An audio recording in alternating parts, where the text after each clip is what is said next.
extraordinary man, Hector Alexander, who has started out on his bicycle in the UK and has ended up in Saudi Arabia on his way to Japan. Now, Hector, you have a fantastic story. Just explain to me a little bit about what you're doing and why.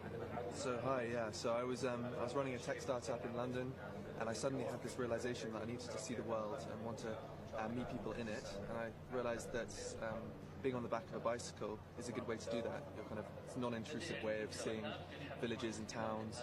So I started cycling 4 months ago, and I went through Europe and been camping on the way. Got to Istanbul, flew to Egypt, cycled through Egypt, and I've just spent the last 30 days cycling in Saudi Arabia. And it's by far the most beautiful country I've been to. And Prince Bandar actually found you on the side of the road, is that true? Yeah, exactly. So I was just stopping to get a coffee, and he pulled up and he said hi, and I thought that was very kind of him. He wanted a selfie, could you believe it? So then we got chatting, and I said I was going to head to Riyadh, and so he said, you must come and see the horses. So here I am, visiting you. So thanks. And I know you don't keep track of these types of things because that's not what your adventure is about, but how many kilometres have you racked up in total? I reckon I've gone around 6,000 kilometres, and the last 2,400 have been in Saudi itself. And so I started in Dubai, and then headed to Yanbu, to Jeddah, and then across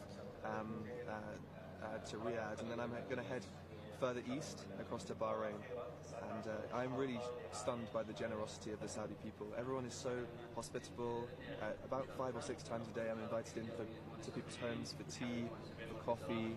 I've stayed in lots of people's houses from all parts of society, and it's really been an incredible experience, and it's one that I'll take back to the UK and explain to everyone that they must come to Saudi and visit and really be tourists here.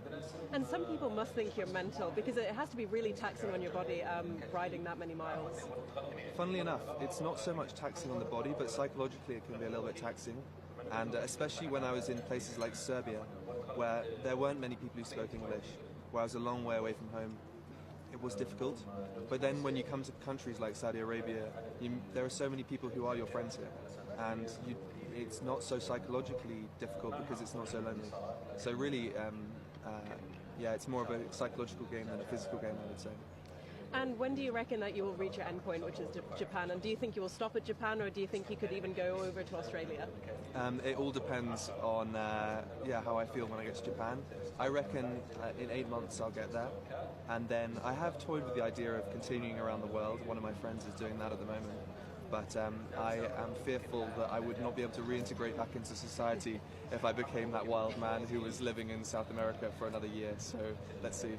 And tell me a little bit about what you think about the racetrack here, and are you an avid racegoer in the UK? So in the UK I go to the Grand National a lot, and this is on that level, if not surpasses it. It's a really, well, first of all, the food is great. I've had a lot of food already this afternoon, and I've been watching the racing, and as a man who doesn't drink, it's good not to have the distraction or the temptation here. But yeah, it's a really professional and amazingly sophisticated race course, and the hospitality has been very good.